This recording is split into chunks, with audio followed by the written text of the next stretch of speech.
Tidak diragukan lagi, kelor merupakan salah satu bahan organik yang mengandung nutrisi yang sangat tinggi, baik untuk manusia maupun untuk tanaman.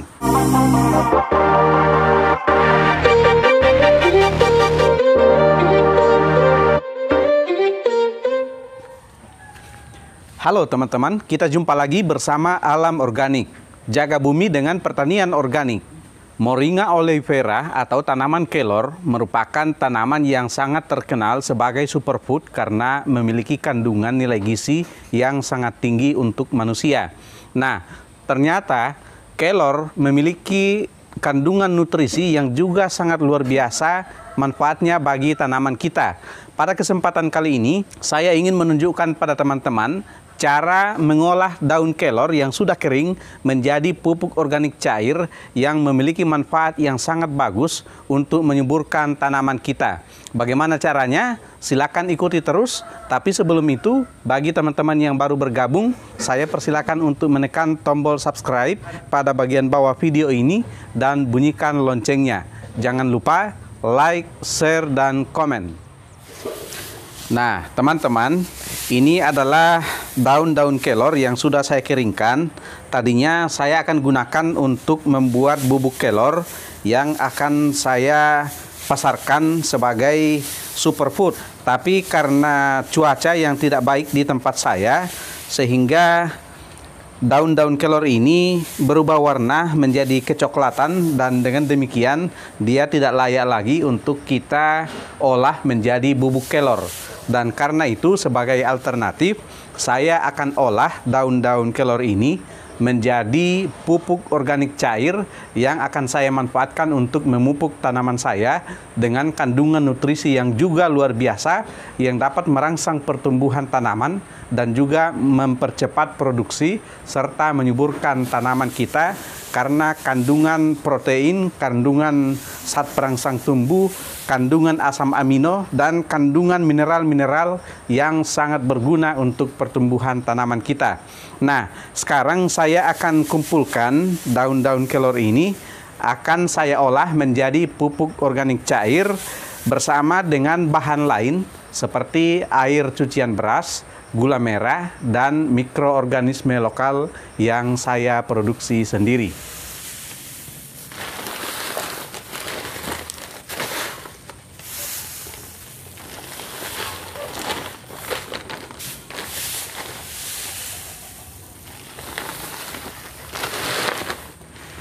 Nah, teman-teman, inilah daun kelor yang sudah saya masukkan ke dalam karung. Ini kurang lebih beratnya sekitar setengah kilogram karena memang sudah kering sekali. Kenapa kita masukkan ke dalam karung? Karena dalam proses pembuatannya daun kelor ini akan kita benamkan atau akan kita rendam ke dalam ember bekas cat yang berisi air cucian beras sebanyak 10 liter. Ini dia cara atau langkah selanjutnya yang akan kita tempuh adalah kita larutkan gula merah sebanyak setengah kilogram atau 5 ons ini di dalam air cucian beras. Kita masukkan,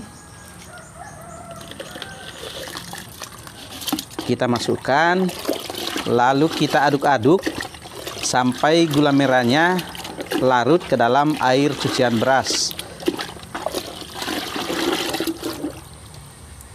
Kemudian langkah berikutnya, kita ambil EM4 buatan sendiri atau mikroorganisme lokal. Ini baunya seperti bau tape, harum. Kita akan masukkan sebanyak 3 tutup botol atau sesuai kebutuhan.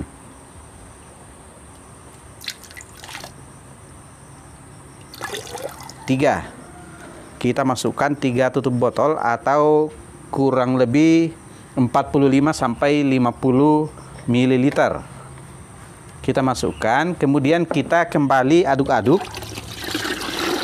Jadi di dalam air cucian beras ini sudah terdapat larutan gula merah dan mikroorganisme lokal berupa EM4 buatan sendiri.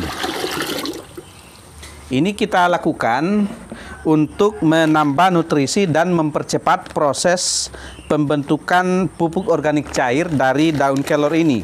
Daun kelor sendiri memiliki kandungan nutrisi yang sangat luar biasa untuk tanaman, baik senyawa perangsang tumbuh seperti zeatin yang merupakan bagian dari sitokinin. Kemudian terdapat banyak asam amino esensial yang sangat bermanfaat untuk tanaman dan berbagai unsur hara seperti kalium, kalsium, dan lain-lain yang juga sangat baik untuk tanaman kita. Nah, ini akan saya ikat.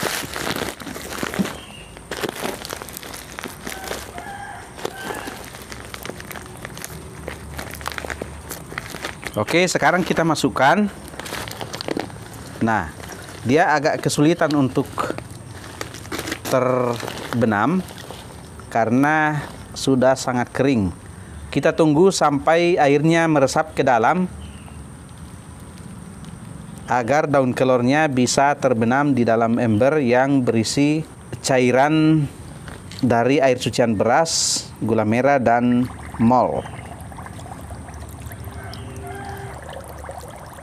Rongga-rongga udaranya terisi dengan air sehingga menimbulkan gelembung-gelembung. Kita tunggu beberapa saat sampai airnya bisa meresap masuk ke dalam rongga-rongga daun kelor ini.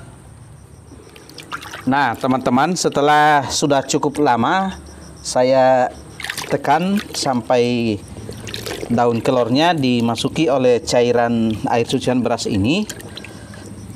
Sekarang airnya sudah meresap, meskipun demikian masih tetap mengambang karung yang berisi daun kelornya, sehingga akan kita bantu menekan dengan batu supaya karung yang berisi daun kelornya tenggelam. Nah, ini dia, sudah cukup bagus teman-teman. Sekarang kita akan tutup. Ada dua alternatif, kita tutup dengan ini lalu kita lakban, atau kita berikan plastik.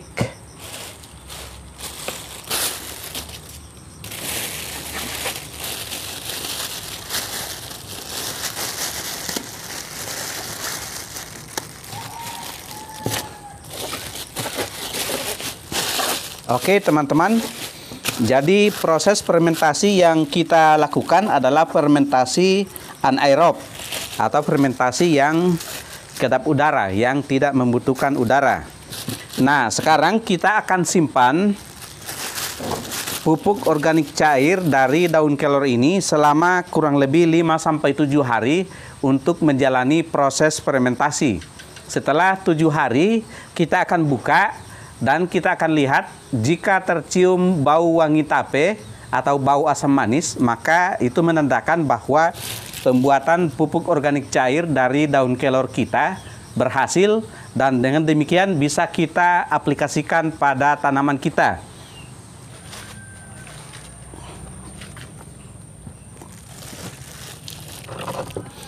Nah, teman-teman, sekarang sudah hari ke-7 dan kita akan lihat seperti apa pupuk organik cair yang kita buat dari daun kelor kering yang sudah kita buat 7 hari yang lalu.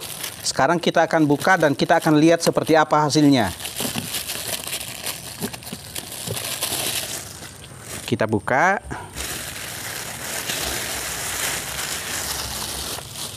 Kita sama-sama belum tahu ya seperti apa, dan sekarang kita buka.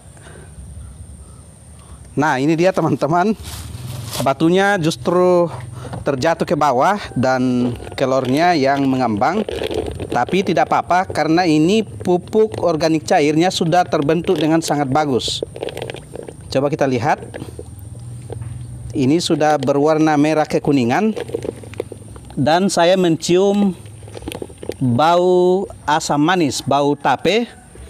Ini berarti bahwa kualitas pupuk organik cair yang dihasilkan sangat bagus. Ini dia, kemerah-merahan.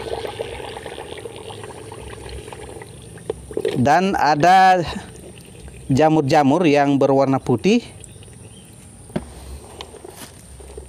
Ini menandakan bahwa proses pembuatan pupuk organik cair dari daun kelor ini berhasil dengan sempurna. Dan sekarang akan kita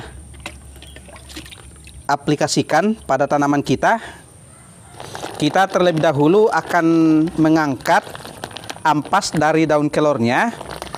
Dan ampas dari daun kelor ini bisa kita jadikan sebagai bahan campuran untuk pembuatan pupuk kompos di halaman rumah kita. Ini kita masukkan ke dalam baskom untuk diperas. Baunya bau asam manis tapi bercampur dengan bau khas hijau-hijauan. Dan hijau-hijauan ini adalah daun kelor yang sudah dikeringkan.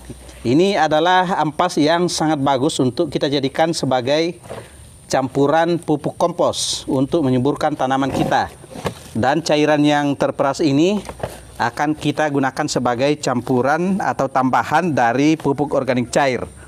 Nah, kita akan mengaplikasikan pupuk organik cair dari daun kelor ini dengan perbandingan 1:10 untuk tanaman yang kecil seperti tanaman hias di sekitar saya, dan untuk pohon yang besar kita bisa membuat campuran yang lebih pekat dengan campuran 1:5 sampai 1:7. Sekarang saya akan mengaplikasikannya. Saya ambil 1 gayung pupuk organik cair dari daun kelor. Ini warnanya sangat bagus, teman-teman. Kemudian kita campurkan dengan air kolam. 3, 4, 5. 5 saja dulu karena saya akan gunakan untuk memupuk pohon kedondong saya yang sedang berbuah. Nah, teman-teman, ini adalah pohon kedondong saya, pohon yang cukup besar. Ini akan saya siram menggunakan pupuk organik cair dari daun kelor. Ini untuk menyuplai unsur nitrogen pada tanaman yang sedang berbuah agar percabangan dan tumbuhnya daun baru bisa terjamin dan membuat pohon ini tetap subur. Di sini juga ada pohon jeruk saya yang sudah sekarat, tetapi akan kita tumbuhkan kembali. Ini sudah ada daunnya yang kembali tumbuh setelah pohon jeruk ini hampir mati. Ini kita siram. Kemudian ada pohon zaitun saya. Ini adalah pohon zaitun yang percabangannya agak jarang. Kita siram menggunakan POC daun kelor agar tumbuh tunas baru dan percabangannya bisa lebih padat. Nah, teman-teman, itulah informasi yang saya bagikan pada teman-teman tentang cara mengolah daun kelor kering menjadi pupuk organik cair yang sangat bermanfaat untuk tanaman kita. Tentu saja, selain diolah dalam keadaan kering seperti tadi, teman-teman juga bisa mengolah daun kelor basah menjadi pupuk organik cair dengan cara dan metode yang sama. Hanya tidak perlu repot untuk membenamkan seperti saya tadi, karena bisa terendam dengan mudah jika kita lakukan dalam keadaan basah. Tadi saya hanya melakukan perendaman untuk daun kelor kering karena daun kelor kering itu tadinya seharusnya saya olah menjadi bubuk kelor yang dijadikan superfood pada manusia, tapi karena ada kesalahan teknis sehingga daun kelornya rusak dan saya olah menjadi pupuk organik cair untuk tanaman. Semoga informasi ini bermanfaat untuk teman-teman sekalian, khususnya para petani organik. Salam organik.